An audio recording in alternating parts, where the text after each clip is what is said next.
بسم اللہ الرحمن الرحیم۔ السلام علیکم ورحمۃ اللہ وبرکاتہ۔ آج ہمارا ٹاپک ہے خدا کا ہاتھ۔ اس ہاتھ نے اپنی ماں کے پلوں کو تھام رکھا تھا، چھوٹا سا ہاتھ، کمزور سا ہاتھ، معصوم سا ہاتھ۔ یہ بچہ سال بھر کا بھی نہیں ہوگا۔ باپ آگے بیٹھا موٹر بائک چلا رہا تھا اور اس کے پیچھے ماں اپنے بچے کو گود میں لیے بیٹھی تھی۔ اس نے ایک ہاتھ سے موٹر بائک کی سیٹ کو اور دوسرے ہاتھ سے بچے کو پکڑ رکھا تھا۔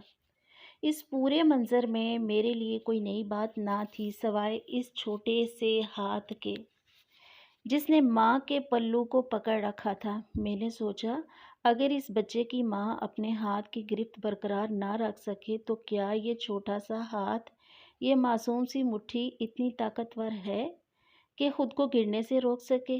میرے ذہن نے کہا سوال ہی پیدا نہیں ہوتا کہ یہ بچہ نہیں بلکہ ماں ہے جو اسے سنبھالے ہوئے ہے۔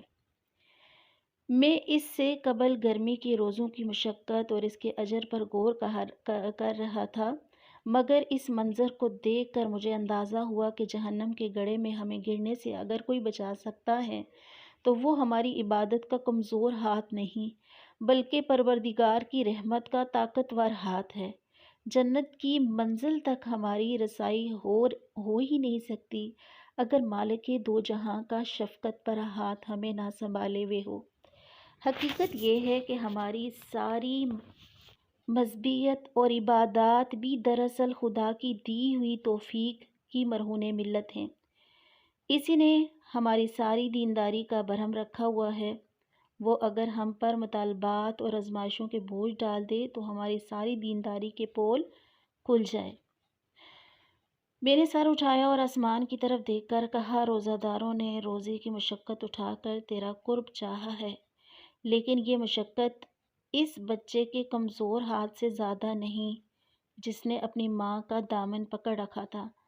ماں کے ہاتھ کو بچے کا سہارا بنانے والے اپنے طاقتور ہاتھ کو آگے بڑھا دے، وگرنہ دنیا کی کوئی طاقت ان بندوں کو جہنم سے نجات اور جنت کی کامیابی کا حقدار نہیں بنا سکتی۔